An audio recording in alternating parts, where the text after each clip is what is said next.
प्रभो धवलेश्वराय बालालिंगाय नमो नमः। ओम नमः शिवाय नमो नमः।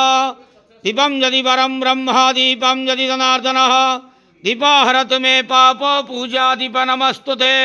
धवलेश्वराय बालालिंगाय नमो नमः। संसार सुखी रखंतु।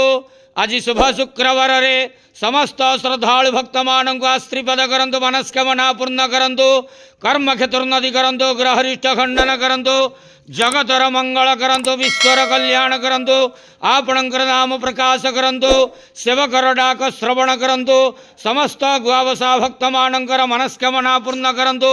जो जो भक्त माने आपणक पाखरे मानसिक रखिचंती तांक मानसिक पूर्ण करंतु।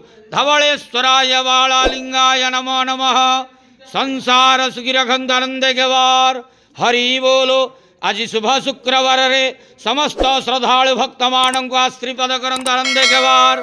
हरि बोलो। बाबा धवलेश्वराय बालालिंगाय नमो नमः।